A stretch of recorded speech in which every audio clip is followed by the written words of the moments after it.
Hey, I'm Jesse Itzler. I'm an entrepreneur. I'm a dad. I'm an author of the book Living with the Seal and Living with the Monks, and I'm an endurance athlete. And today on the show, we're going to talk about building your life resume. I can't wait. Stay tuned. Congratulations! You are tuned into Dov Baron's Leadership and Loyalty Show, the #1 podcast for Fortune 500 executives and those who are dedicated to creating a quantum leap in leadership. Your host, Dov Baron, is the founder of FullMontyLeadership.com. He's an executive mentor to leaders like you, a contributing writer for Entrepreneur Magazine, CEO World, and he's been featured on CNN, Fox, CBS, and many other notable sites. Dov Baron is an international business speaker who was named by Inc. magazine as one of the top 100 leadership speakers to hire. Now, over to Dov Baron. Welcome, dear friends, fans, and fellow aficionados of leadership excellence. Thank you for joining us on this episode of Dov Baron's Leadership and Loyalty Tips for Executives, part of the Full Monty interview series. I'm your host, Dov Baron, founder of Full Monty Leadership, and I'm here to assist you tapping into your deep greatness so you can reach that next level of clarity, focus, purpose, and profit in your business, your life, and your leadership impact. Today, we're going to be taking an insider look at no matter whether you are looking for an entry-level position or to be the CEO, how you may be building an irrelevant resume and what should really go on it. Remember, you can chat about this episode or any past episodes on our Facebook page by going to Dov Baron's Leadership and Loyalty Podcast and joining the group there, chat with everybody else. If you're a new listener, new viewer, thank you for joining us. Strap yourself in. We're about to go full Monty. Remember, you can find us on iTunes, Spotify, iHeartRadio, or wherever you tune into podcasts. We are always in need of your help in staying relevant, so please get over to iTunes, rate, review, and subscribe to the show. When you do, go back to that Facebook page and let us know you're there so that we can give you a shout out on the live show. You can also catch us on traditional radio stations across the United States every Monday and Thursday, all the way from Georgia, Florida to Philadelphia. We are across the United States. If you're a regular listener, big thank you to you for making us the #1 podcast globally for Fortune 500 listeners. And also, thanks for checking us out on Roku TV, where there's over 100,000 subscribers.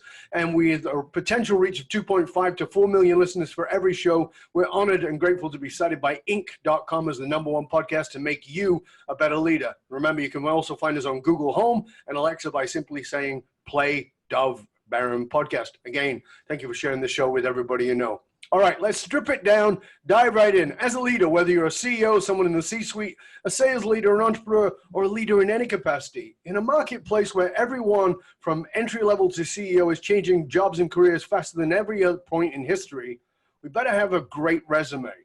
But are you actually focusing on the right things?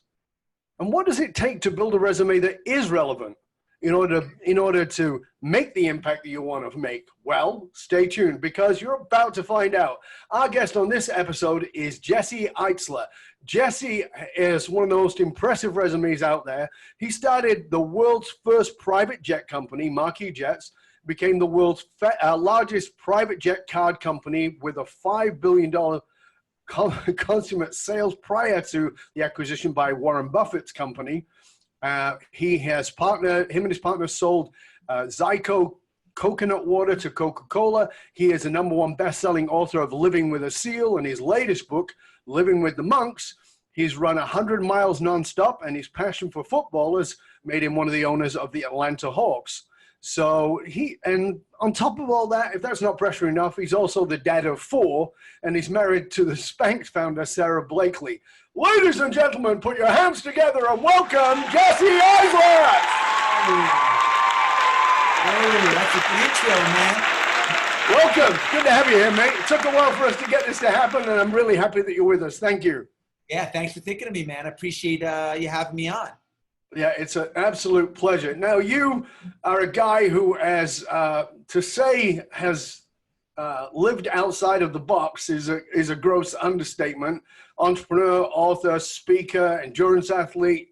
You were even a rapper, and most people probably wouldn't even know that because they're probably maybe too young to know that.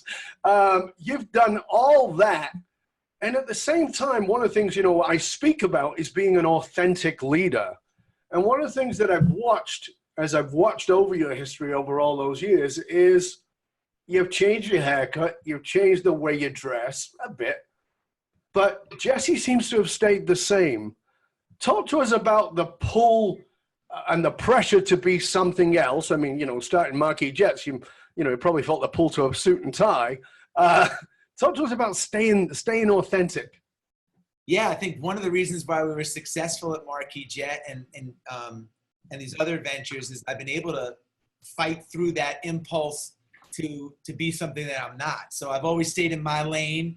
My lane's been a little bit different, a little unconventional, a little unorthodox, but it's my lane, and that's where I'm most comfortable in.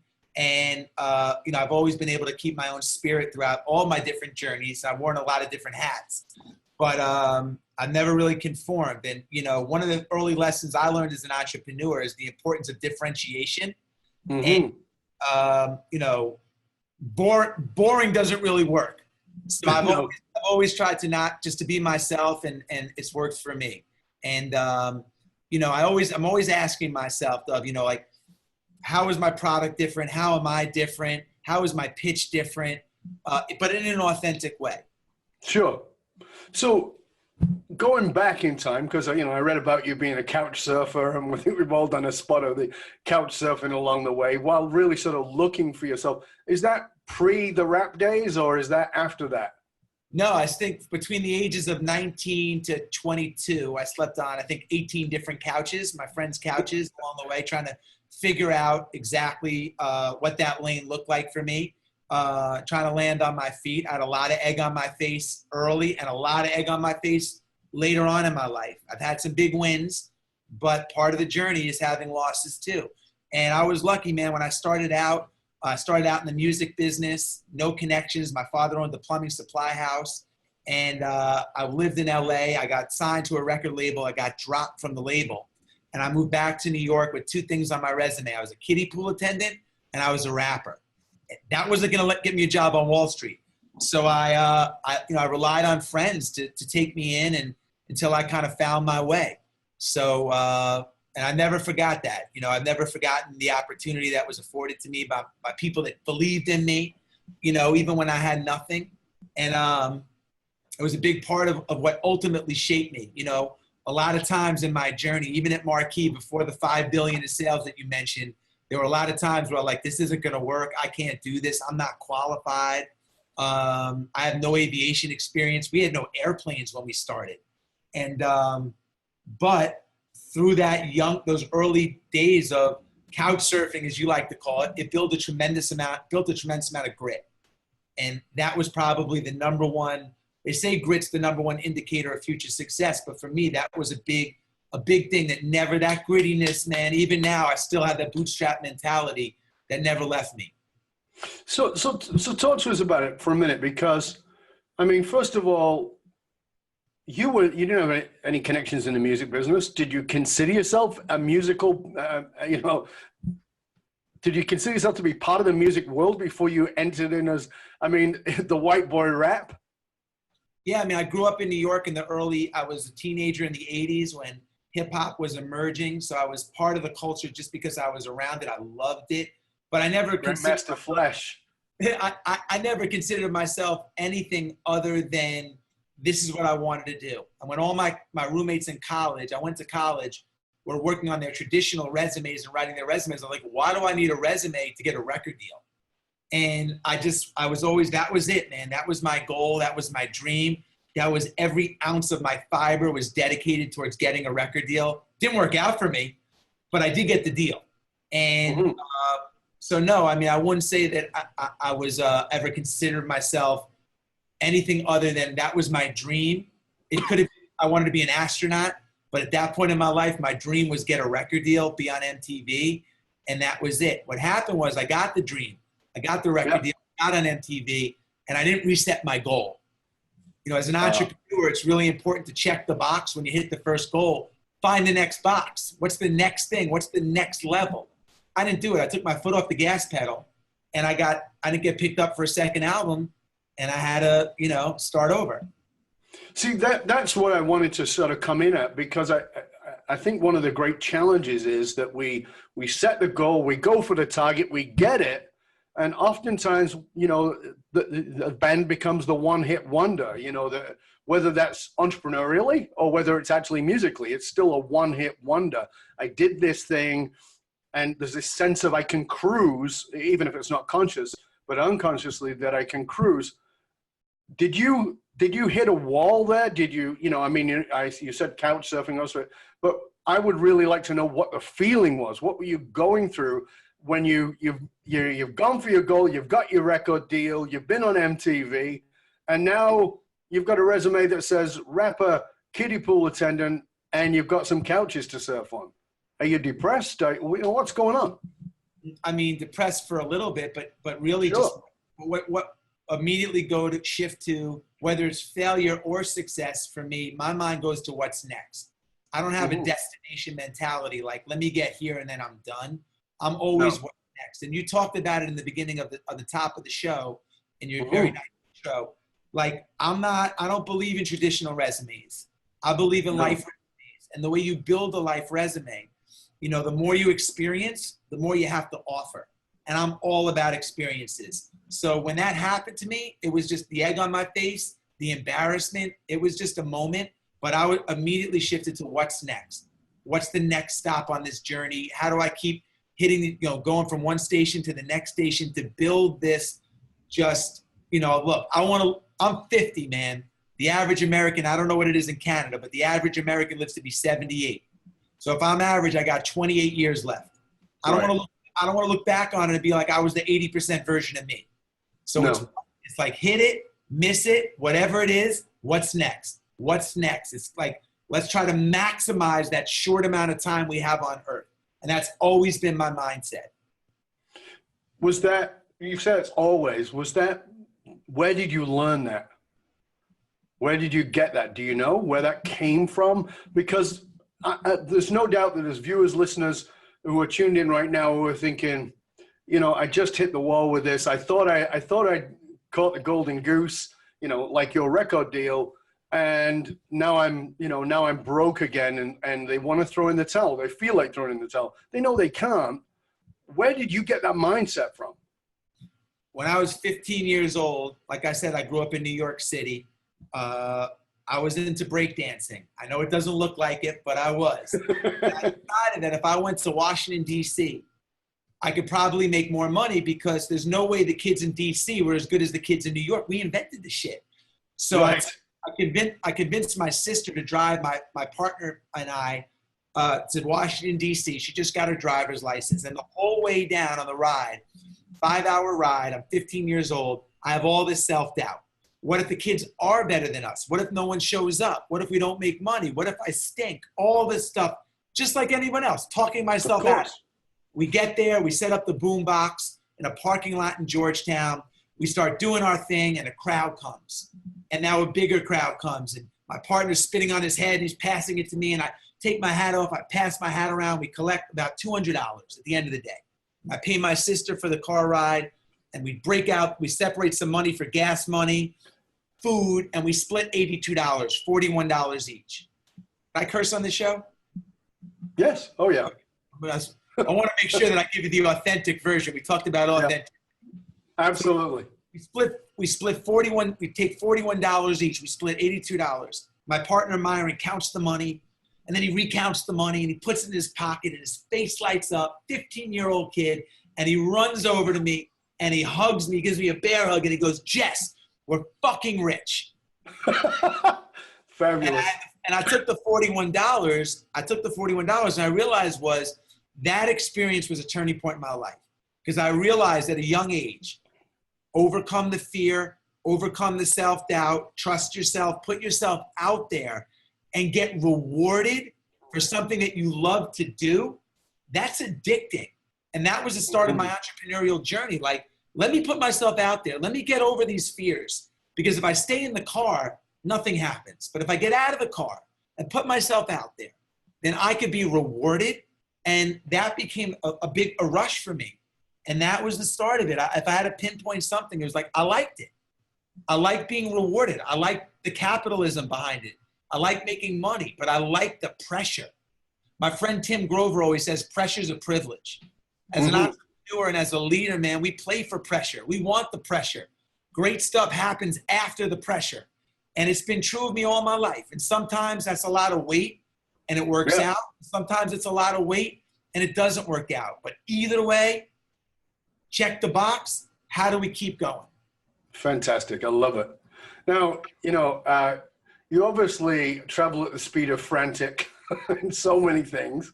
What made you decide to move to a monastery for a timeout, particularly, in upstate New York? People who think about going to monasteries might go to, I actually lived with monks too many years ago, but mine was in a little different environment. You went to upstate New York to be with Orthodox monks. Tell us a little bit about, why the hell would you do that? Particularly as a guy who runs so frantically and has got so many balls and you're juggling so many, plus being a married man with children and all the other things. Yeah, well, it's part of building my life resume. I knew it would be an amazing experience I probably would never have a chance to do. But at that time in my life, which was not that long ago, I realized I had invested so much in the physical side of things. I have a trainer. I've run marathons. I ran 100 miles. I've done extreme races and all this stuff. And that part of my life was very fulfilled, is very fulfilled. But I really neglected during that part of my journey, the spiritual side. Mm-hmm. And I realized, like, as a dad of 4, I have 4 kids under 9, as a husband, that spiritual side is so important.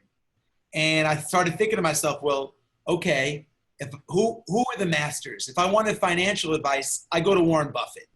If I wanted spiritual advice, I want to go live on a monastery with monks, the spiritual masters, and figure out how I could take some of that 1,500 years of tradition and incorporate it into my, as you say, frantic pace. Right. So I went. So when you got there, that must have been quite a culture shock. Yeah. Tell us about that. Culture shock for them. I came in there at 10,000 miles an hour, man. The culture shock for both of us. I was with 8 monks that had been on this monastery for most of them for 50 years. 50 on 500 isolated acres in the middle of nowhere. No phone reception. There was no TV for me, no radio, I was disconnected from my family.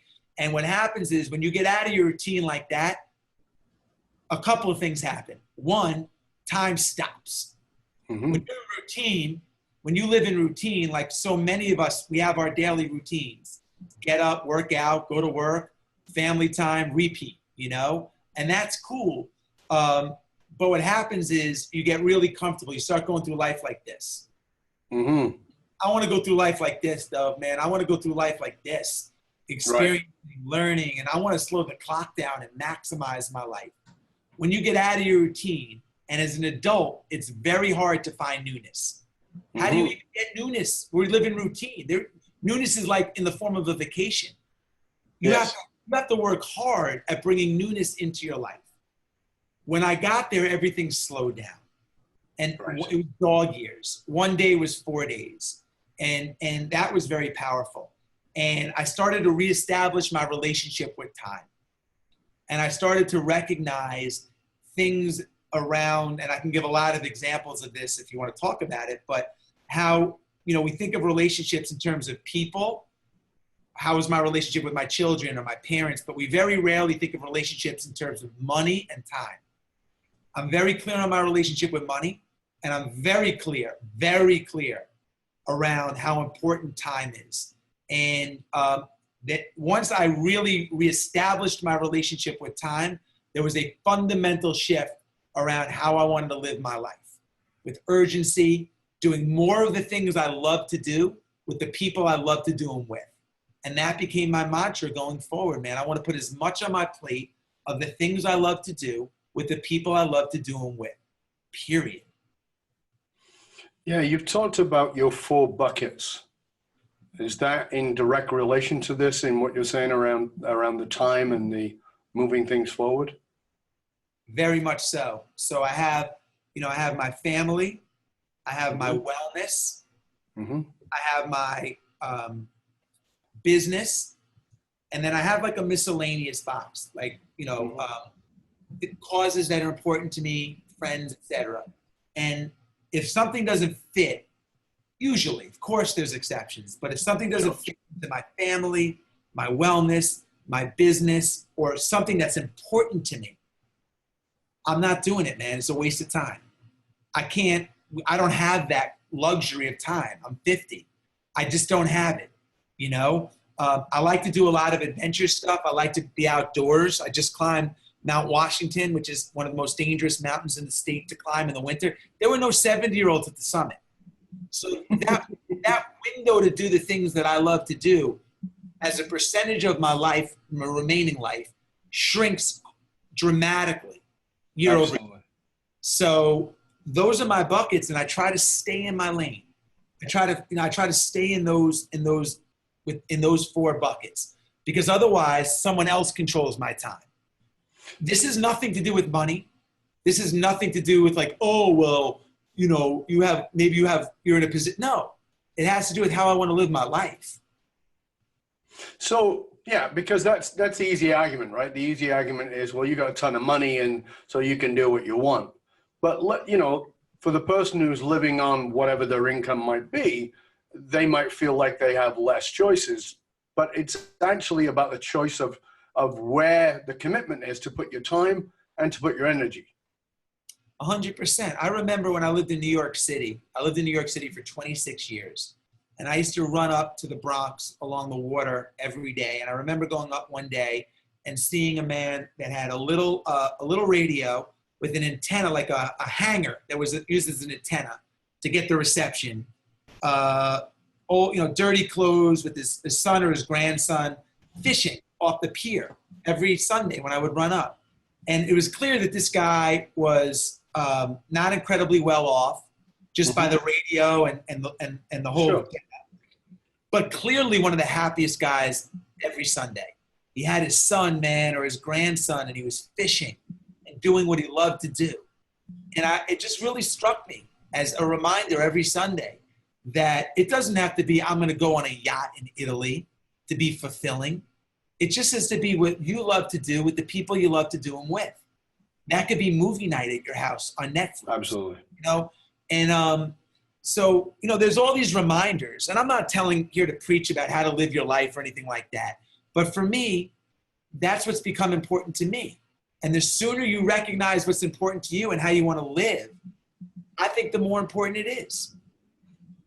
Yeah, I fully agree. And, that's why we're so focused on purpose stuff. But how would you guide somebody watching, listening, because, oftentimes I'll say to somebody, we help you find your purpose. They go, well, I know my purpose. And I go, well, what is it? And they tell me, that's not your actual purpose. That's a bunch of obligations, or that's what you think you should be doing. How do you guide somebody, Jesse? Because, you've been doing this a long time, and you've been holding true to yourself, and you've gotten down to your 4 buckets. How would you guide somebody to recognize what's truly important to them? Because they may, as people are striving towards the yacht in Italy, and then they get on that yacht and they stand there and go, really, this is it? What the fuck?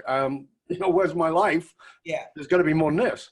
So I don't think there's one easy answer to this. I think, I think you can have multiple purposes. Yes. I don't think there's one grand purpose necessarily, right? So you have different, I might have a dozen purposes, but I think if you wanted to dummy it down, I think the first thing is what is it that you enjoy doing? I think that's one of the most important criteria. Do you enjoy doing it? What are you good at? And what's positive for the world? You can really figure out, man, what it is you love to do. You're providing a service that you love to do that has a benefit to the world. That's as close as I think you can get to your purpose as possible. I think that's one definition. And I think it starts by asking yourself, like, what am I good at? What do I like to do? What makes me feel? You dummy it all down to one thing. There's 7 billion humans in the world. There's 7 billion humans. We all have one thing in common. And that one thing is we want to feel good. Absolutely. It's all about how you feel. You could have $1.5 billion. It doesn't matter if you don't feel fulfilled and feel good and feel like you're doing something that makes you feel good. It all comes down to how you feel. Yep. So figure out what it is that makes you feel good. A lot of times it's dictated by how you think. But think about in your heart of hearts, in your heart, in your DNA, what makes you feel good, and do more of it.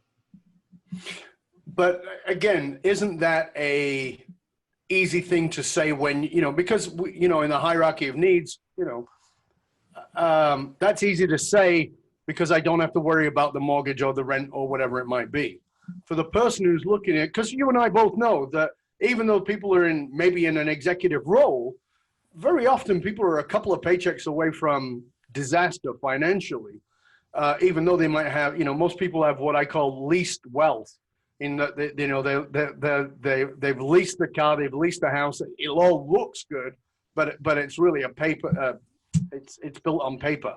So when this idea of do what you love and the money will follow is kind of empty for those people. Is there something that you found within yourself that got you to connect to that deeper part of yourself that said, even if I can't pay the rent, I have to do this? Here's a very simple test. If you look at the way we live our lives, there's ways to measure everything. There's an IQ test for intelligence. There's bank and financial and taxes for finances. There's a scale to weigh yourself. Like, there's a way to measure everything except happiness. So let's do a very simple test. You and I will do a very simple test. Or anyone listening, take all the buckets in your life, your weight, your finances, like you just mentioned, your employer, your relationships, where you live, put everything going on in your life, your kids, and put them in a big blender. Blend them up. On a scale of 1 to 10, with 10 being the Dalai Lama of happiness and a 1 being someone that's rock bottom, rate yourself, okay? Mm-hmm. You don't have to tell me your number unless you want to. But usually, most people listening, I would bet, 6, 7, right in the mid-sweet zone, something like that. No one's a 10. No one's got it all figured out. There's always an issue. I wish my relationship with my wife was better or my kids were better. There's something going on. Everybody. Sure. Everybody. Let's say you're a 7. Now, for most people, I'm a 7. I'm good. Well, a 7. If my son comes home with a 70 on a test, that's a C-. Mm-hmm. In the most important bucket of your life, happiness, the most important bucket of your life, that's a C-.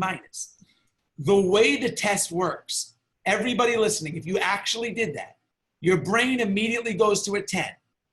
And then the 1 or 2 biggest issues in your life pop up, and it subtracts from a 10 to whatever number you said you were. So if you're an 8, you're like, oh, easy.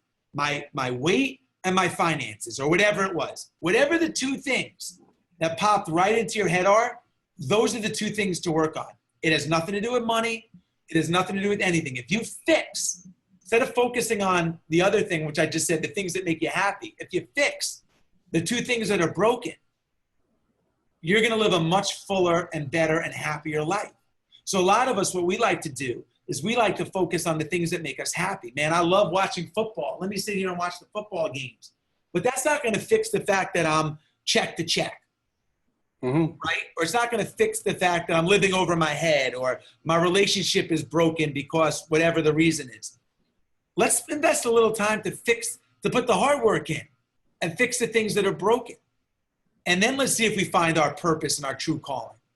See, I think that's great advice, and I really want people to get that, because you've heard me talk about this so many times on the show, is I recognize that we're all doing whatever we're doing because we want to feel better. Everybody, as you said, Jesse, everybody wants to feel happy, and we want to feel happier.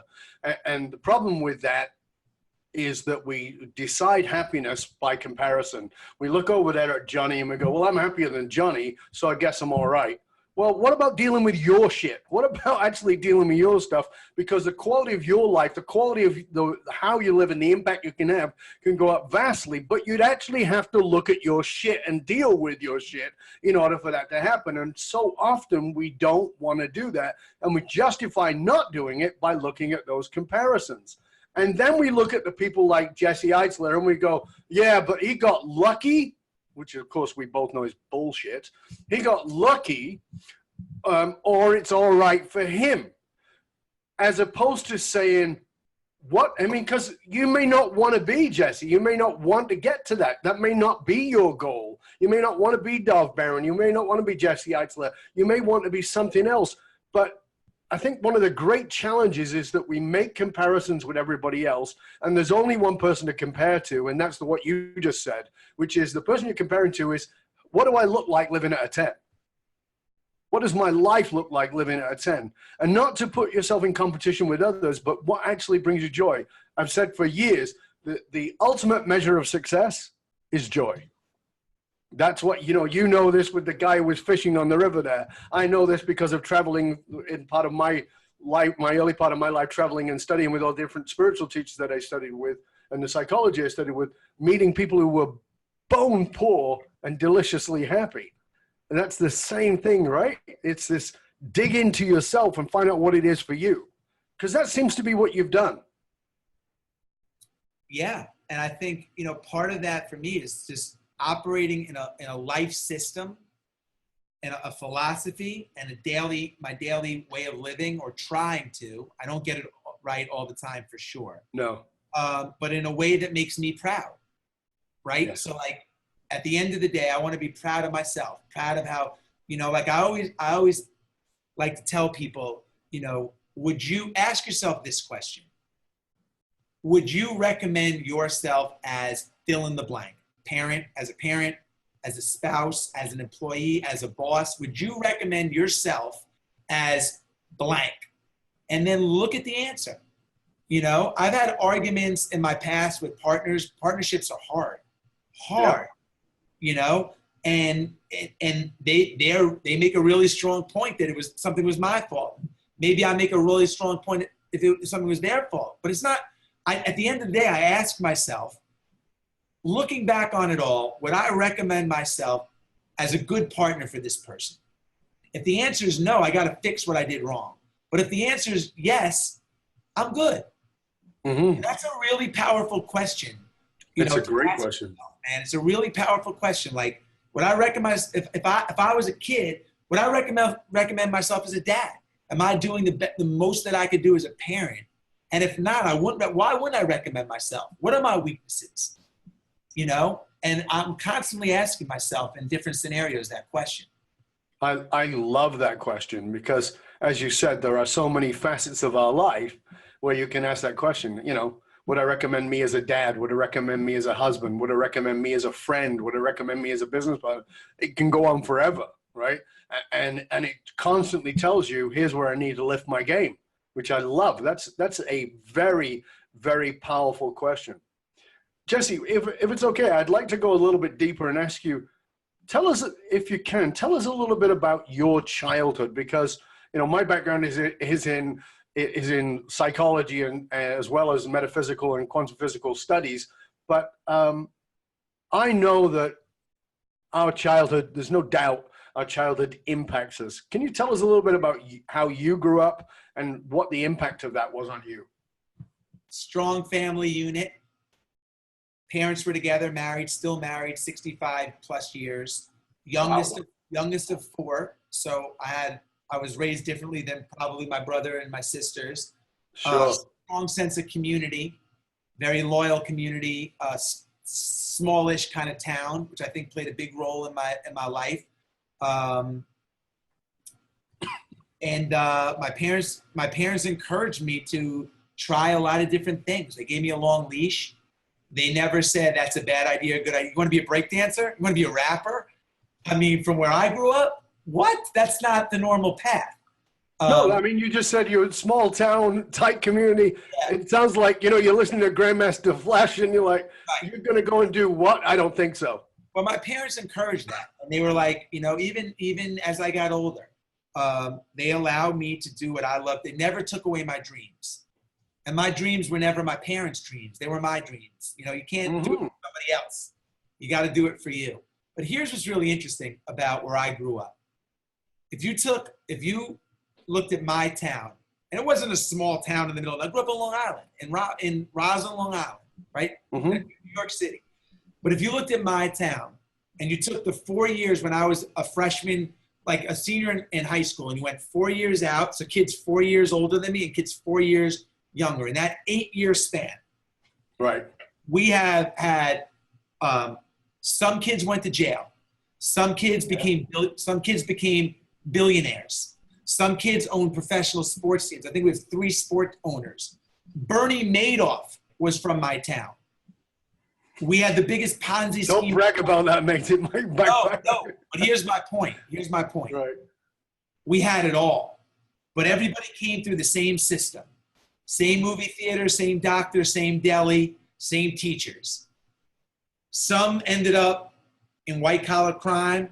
Some ended up in violent crime. Some waxed rich. Some became the biggest thieves of all time. All in my town. I don't know what the fuck they put in the water in my town. But something happened in that town, man. And I don't know if it was the competitiveness.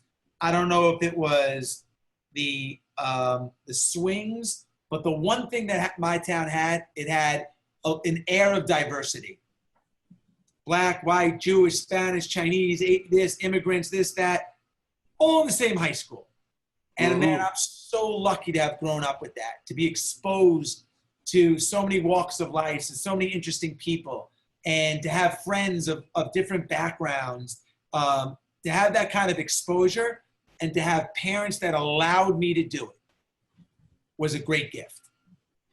Yeah, I mean, it's, you know, when you talk about your family and the way it was, it would be very normal for them to be kind of more restrictive, you know, would be, you know, to shorten the leash, particularly for some kid who wants to do stuff that is almost anti-culture for you know, being a white middle or upper working class, lower middle class, whatever it was, you know.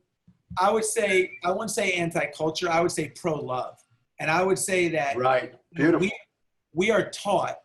You hear this all the time, as leaders, as people. You speak all over the world, and what do you hear at the conference? You'll be surrounded by like-minded individuals and like-minded people, and that's great. Except you learn the most when you're with people that aren't like you.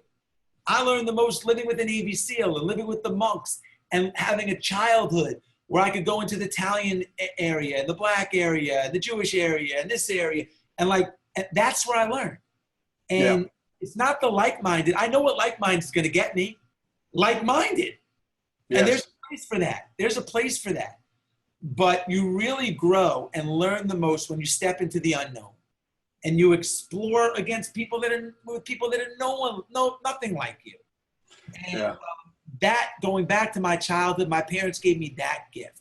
They encouraged that. And usually you stay within your own little tribe. But my parents didn't do that.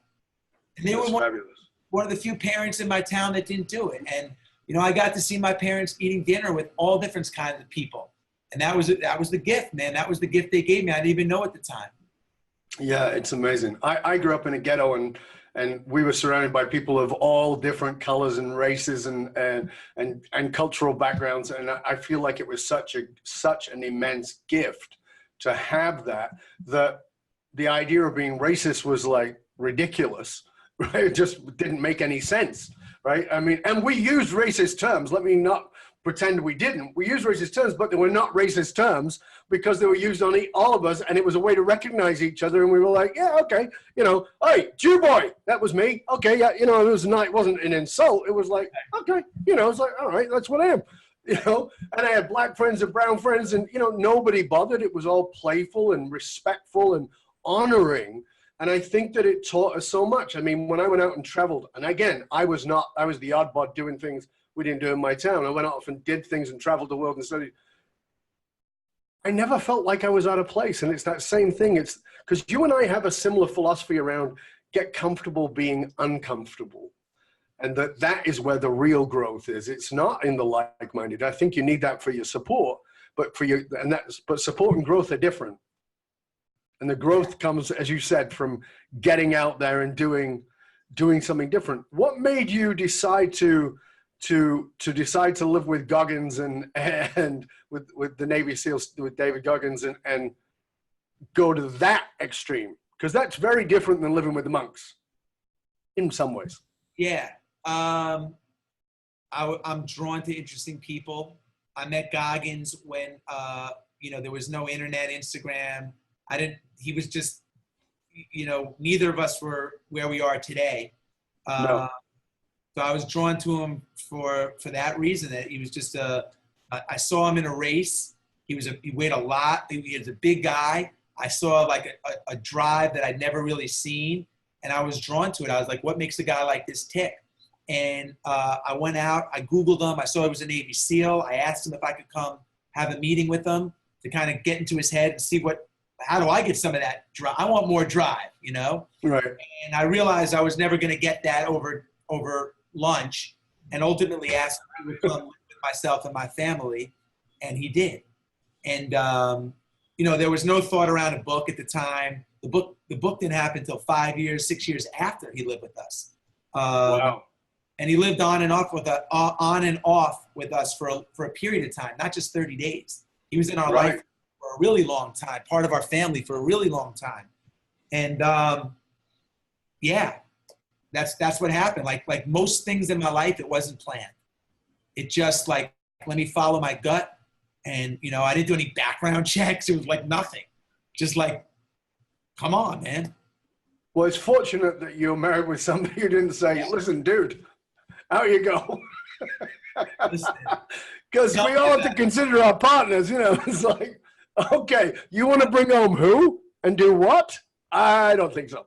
I made a good decision, and Sarah and David ended up getting along really well. But it was a good decision. Well, there's an old saying, and that is find the right partner. I too am very blessed, and I've been a pretty unusual fella and do weird and wonderful things in my life. So I was like, it's a bit strange, but okay. So clearly you've got that too. That's one of the ways we're both mutually blessed. Yes. Tell us about your Japanese 1 day a year ritual. Yeah. So I'm part of the Atlanta Hawks ownership group. It's a basketball team, by the way, not a football team. Oh, it's basketball. I'm sorry. I apologize. That's okay. And one of our past players, Kyle Korver, taught me this or introduced me to this ritual. He was doing it, and he kind of told me about it, and I started doing it. And the notion around this ritual is, it's called a misogi. And the notion around a misogi is you do something one day so hard every year that the benefits of that 1 day event, because it's so out of character and so challenging, last the entire other 364 days of the year. So every year I try to put something on my calendar that's just, shocking to the system. And the discipline behind it, the fear behind it, the impact from doing something so uncommon or so challenging. It doesn't have to be physical, whatever it is. Right. And for me, it's lasted a lifetime, not just 364 days. And I do that. I do something every year. It's actually this is kind of interesting. I just turned 50, as I mentioned. So for my 50th birthday, as a gift to myself, I made a list of 50 things that I always wanted to learn how to do, but never did. I don't know how to drive stick shift. So I hired a chess instructor, a free diving coach, a wakeboard instructor, a ping pong coach, a square dancing and ballroom dancing instructor. And I have given myself these lessons, 50 things that I am now learning over the course of this year that I always wanted to learn. And it's been amazing. It's like, you forget as you grow up, you go into business and you perfect whatever it is, right? Here are the stages. Mm-hmm. You figure out what it is you want to do, maybe in your 20s. In your 30s, you perfect it. In your 40s and 50s, you cash in. The trajectory might change a little bit now with the internet and stuff like this, and maybe it can speed up. But you got to perfect what you're doing before you cash in. Right. And you spend so much time becoming an expert speaker, podcast host, whatever it is you're doing, that it bottlenecks you. And you can't learn other stuff because who else is in this space? How do I become the best in my competition? So I've enjoyed giving myself the freedom to learn these things that I otherwise would have never have known how to do. That's very cool. You have an event. I mean, you're talking about putting together, doing one thing, one day a year that really pushes you, but you actually have an event that is actually a sleepover at your place. And that makes it sound like, oh, nice. We'll go over to Jesse's and hang out and sip cocoa and hang out on the pillows in the basement. It's not quite that. So tell us a little bit about your event. Well, I have one at my house, two. One's called Hell on the Hill, and one's called Hell Freezes Over. But it sells out in 1 minute. It's actually for charity. But because it's been so popular in demand, I have opened up an event called 29029. And what it is I rent a mountain, the entire mountain. I bring in tents that everybody sleeps in, and bands and food trucks and speakers. And we go there for 3 days at the mountain that I rent. But the event and challenge is you hike up the mountain, you take the gondola down, and you repeat until you climb the equivalent of Mount Everest, 29,029 feet. It's called 29029. And we have hundreds of people. It's the last 3 events have all sold out. And we do one in August and one in October here in the States, one in Utah and one in Vermont. And for a lot of people, that is that event. That is that. Oh, I'm sure. Get to know yourself, life-changing. What I love about it is it's a hike. So it's totally doable. It's all this. Am I willing to put the time in, stay in it? Because it takes a long time to climb the equivalent of Everest. But it's an amazing event. So you got an open invite, man. Thank you, my friend. I sincerely appreciate that. So how long did they get to do it? The 29 times? How long does it take? Yeah. So it's 29,000 feet. It's in Utah, it's 13 summits. The distance is different. And in Vermont, it's 17 summits. You have 36 hours to do it. So you can sleep, you can eat, but you can't really dilly-dally beyond that. That is fabulous. Fucking crazy, but fabulous. I love it. Jesse, you've been very successful. You've done all kinds of great things. You've talked about the ups and downs. You've talked about, it's not just one way. What was one thing that you did, you likely thought was really good, that you did for a long time, that actually blocked you from success? I stayed in partnerships that I probably should have gotten out of, because why would you do that? That's interesting, because I think that's one of the things that I see people do all the time, not just in business, but in life. My reason is probably different than others. First of all, I don't like confrontation. So I have a knack. I've always avoided confrontation by ignoring it. So that's one of the reasons. And the second reason is we were rocking and rolling. We were making a lot of money. We had a successful business, but I wanted to do other stuff. And I was prevented from doing it because I stayed in that entity for too long, and ultimately I did go and do my own thing. But that's one thing I think, I don't regret it at all. I loved it. But looking back on it now, you don't get your 30s and 40s back. No. You don't get them back. So if you can identify something now that's not working and you continue to think it's just going to change he's going to change, she's going to change, I'm going to change, the circumstance is going to change. Yeah. Then 10 years later, it hasn't changed and you're 10 years old.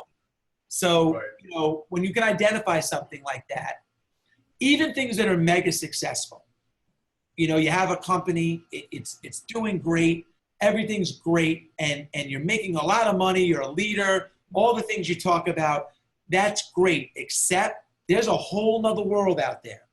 So I'm not saying, everyone's like, scale it, we got to scale it, we got to grow it. Maybe, but at what expense? You're rocking and rolling, and that's great.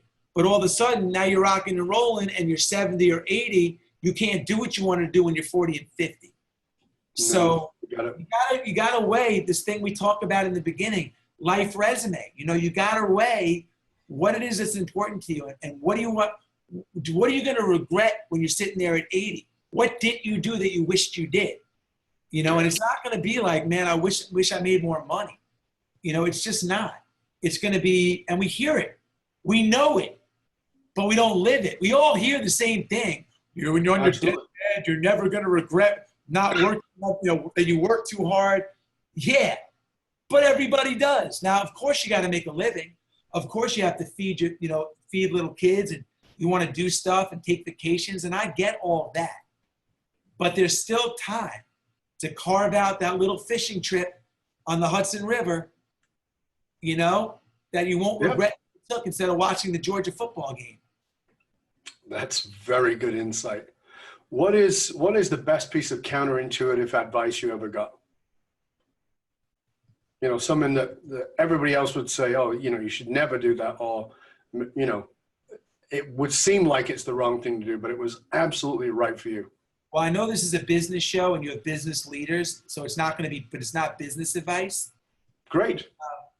By the way, human beings before we're business people. So this will open up another 5-hour conversation, so we don't have to go all the way down this path. But I was taught from an early age that breakfast is the most important meal. Have a big breakfast, breakfast, breakfast, breakfast. But everybody around me was having 5-hour energy and coffee, and we're exhausted and like had to take, and I have only eaten fruit until noon for 27 years, unwavering. I got that advice from one of my mentors, Harvey Diamond, who wrote a book called Fit for Life. It was against what everybody said, but it was by far the best thing that ever happened to me. I have boundless energy, knock on wood, very rarely get sick, knock on double wood. And a lot of it has to do around my diet. And my diet is against what everybody would say. Well, no, not now. Now people are fruits and vegetables and plant-based. But then, meats and where do you get your protein and all the things that the expert say. But everybody's sick and everybody's tired and everybody's overweight, listening to the experts. So the best advice I ever got was from a guy that people thought were nuts. But for me, changed my life. Yeah, and I think that one of the great things about that is that you found something that worked for you, and I think that that's where the challenge is that people go, oh, well, Jesse's doing that, so I'll do that. And I would encourage you to do that, but find out if it works for you, and if it doesn't, find someone else. And somebody says, well, keto, everybody should be keto. Yeah, try it. But if it doesn't work for you, try something else. Paleo, vegan, whatever it is, try, but don't be afraid to find out what works for you. And it's so much, particularly in the world of health and fitness, which I've been obsessed with for 40 years, is we're looking for the magic bullet, and there isn't one. You got to pay attention to your own body, and you find that you've got boundless energy. That is great for you. And I think it's so important for us to recognize that. But I'll tell you what won't work. And you're 100% right. I agree. What works for me might not work for others. I'm a vegetarian. That might not work for others. I don't even talk about, it doesn't matter to me. Whatever works, I wholeheartedly agree with what you say. You try things, you keep what works, and you throw out what doesn't until you ultimately build a system that works for you. And everybody has their own system. But let me just say two things. As you evolve, your system changes. So if I have 4 kids, I can't operate under the same system that I had when I was single Jesse. Absolutely. It doesn't work. I don't have the time for that. I have to, more time is to be allocated over here than when I had 100% of my time. Your system changes. True. So you figure out the system that works for you, but that system always evolves as you evolve. Number 2, as it relates to food, and you were just talking about, keto, paleo, this and that. You're right, you try everything. But one thing that doesn't work are big marketing machines telling you what's nutritious and what's not to sell their products. There's a fine line between companies that have $1 million advertising campaigns that target you and trick you into thinking what's good for you to sell their product. And there's a lot of fake news around that's out there. And that's a hot button for me. And that's a no-no. All these major companies trying to drive their stock price up, selling you chemicals. That doesn't work. Yeah, I fully agree. So that kind of takes me into the next question, and you may have already touched in on it, because my question is this: in a world where we are so, particularly today, we're so terrified of offending people because everything we say could be not correct. What's your bravest opinion, Jesse? Well, I'm making a documentary right now against all the major cereal companies called Serial Killers. And I love it. yeah, and it's about the deception in marketing. So I appreciate you segueing into that. And that's a big fight and a big battle. I don't remember your exact question. What was your question? Your bravest opinion. Yeah, so I mean, that's going against companies that are multi-billion-dollar companies. You know, it's me versus breakfast. And I don't know if it's the bravest opinion, but I know it's almost an impossible fight. But when you have somebody that their job is dependent on driving a stock price up, and whether the stock goes up, if the stock goes up, they benefit and they get rewarded. If it goes down, they don't get rewarded as much. They might even get fired. But that stock price isn't based on whether or not your kids or family are well nourished and healthy. It's just whether they buy the product. When you have that guy versus a guy that goes back to your beginning thing, purpose, who's driven because it's in his DNA to expose that, who are you going to bet on? Yeah, I agree with you. Who are you going to bet on? So that, I don't know if that's my loudest voice, but that's the voice. I want my kids to see that fight. Yeah, because one of the things, for me that about leadership is, I've said, I believe that leadership is by example. I want to live as a leader. I don't give a flying hoop what the title is, but as a leader, it's the impact that I have by virtue of how I lead, meaning the influence and the impact. And so can I live with that? And if I sold $1 billion worth of overproduced cereals that are based on a false economy that is pumped up and is supported by governments to keep corn and wheat and all these things, when I look at what kids eat for breakfast, I want to scream. So I totally understand it. This over-processed wheat with a pile of sugar on top of it, and mass-produced milk, it's terrifying to me. It's absolutely terrifying. So I actually want to know more about this, and maybe when the doco comes out, you and I will do another show on that entirely, because you and I can go a long way down that road, and I think it's a very important subject, because leadership is impact and influence, and this is an example of impact and influence beyond profit, which is powerful. Thank you. Thank you, man. I appreciate it. That would be awesome. So, Jesse, tell us what brings you joy, mate? What brings you joy? Simple joy. This is going to sound like a package or canned answer, but I feel really grateful. So I find joy in the smallest things and the biggest things. I mean that honestly. I love spending time with my kids, my family, my friends, people. I would say people. I built my career on definitely not being the smartest guy in the room, but so you have to rely on relationships. And that's always been my thing. I love people. I like being around people. I like treating people. So yeah, that probably is number one for me. I love that. As a leader, particularly as a conscious leader, I find that in my experience of 30 odd years of doing what I do, I find that the great leaders are always about growth. They're always committed to their growth. As successful as you are, what's the one thing that you're still working on within yourself?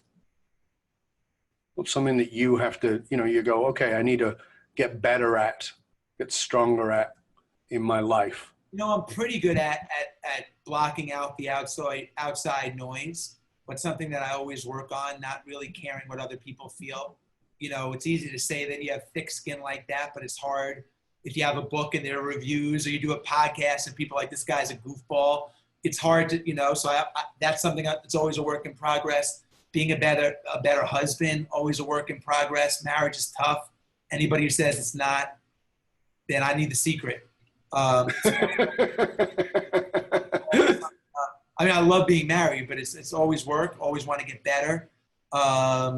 Taking criticism is something I'm not great at. So I'm always trying to get better at that. I've become better. I have a laundry list of stuff I need to improve and work on. Right, and I think that that's really important for our viewers and our listeners to get. I mean, I say this all the time, that it's easy to look at Jesse or somebody else and go, oh yeah, but they've got all their shit together. And you know what? Nobody's got their poo in a pile totally. Listen, I feel as overwhelmed as everybody. I feel pulled in a lot of directions, spread too thin, frustrated. I wake up with the same responsibilities and stresses. My kids have issues just like everybody else. Mm-hmm. It's all the same stuff. Try to simplify things and do what I like to do. As we finish up, I would like for you to deliver something that would, as a practical guidance, that you would have our viewers, our listeners go do so that they can really get what it is you're saying, that you would have them take an action. What would the action be that you'd like them to take as quick as possible?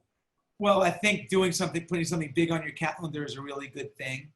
But I think it really comes down to the small things. There's an old saying, how you do anything is how you do everything.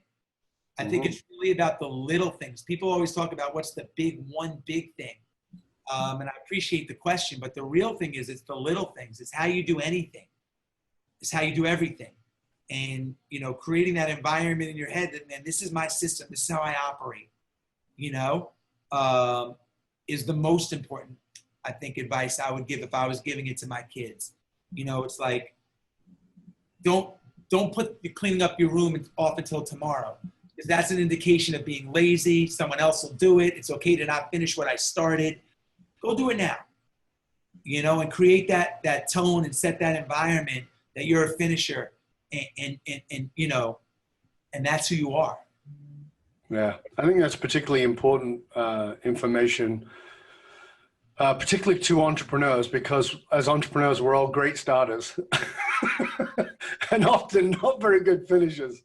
Yeah. Jesse, it's been fabulous having you on the show. Thank you so much for your time. Please tell our viewers, our listeners, where they can find out more about you and all the wonderful resources you have, about your books and your courses and all the, you've got so many great things going on.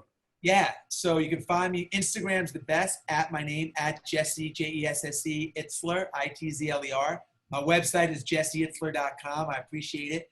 And my books, Living with the Seal, Living with the Monks, Amazon, anywhere books are sold. And if anyone wants to come climb a mountain with me, Dub, you got a free invite. Thank you, sir. Climb a mountain with me, 29029. It's check it out. The website. Well, you can get it on my website, jesseitzler.com. So jesseitzler.com. We'll make sure, of course, that is in the show notes. It's been great having you on the show, man. Thank you so much. Thank you for your time and your commitment, and thank you for your growth as a human being and being an example to that for all of us to just step up the game a little bit, which is great. Hope you'll stay with us to the end. I want to thank you for being part of the show, and I want to remind you, dear listener, that all this is worth nothing. If you're just listening and watching, who gives a crap? You know what? It's with the hole in the donut. Transformation comes from application. Take what you've listened to, take what you've learned, take some notes on it, listen back, and then take action. Remember, you can chat about this show or any of the past episodes of the show. Go to our Facebook page. Inside Facebook, just look for Dov Baron's Leadership and Loyalty Podcast. Remember, the research consistently shows that one of the biggest challenges facing even the most successful companies can be counterintuitive, in that these fast-growing companies often hit a point where they realize they're spending a fortune attracting, training, and developing their talent, only to have them leave at an alarming rate. If you're sick of training and investing in the training and development of your talent, only to have them leave before you get your ROI, then come talk to us at fullmontyleadership.com, where we provide you with the essential leadership skills to rekindle and amplify the hidden loyalty assets inside of your organization by tapping into purpose. fullmontyleadership.com, providing you with the concrete soft skills to get you and your organization to the top and keep you there. Why? Because you can't outsource authenticity. Also, remember to stop by the Matrix, matrix.fullmontyleadership.com. You don't need a www, just matrix like the movie, fullmontyleadership.com to get your authentic leadership matrix self-assessment tool valued at $197, absolutely free to our viewers and listeners. And remember, you can catch us on Alexa and on Google Home by just simply saying Play Dov Baron podcast. Thank you for sharing the show with everybody you know. Till next time, stay curious, my friend. Stay curious about building your life resume. That your life is not going to get better by simply surrounding yourself with like-minded people, but by surrounding yourself with people who think very differently than you. I'm Dov Baron, and I'm here to assist you tapping into your deep greatness to reach the next level of clarity, focus, purpose, and profit in your business, your life, and your leadership impact. And I am out.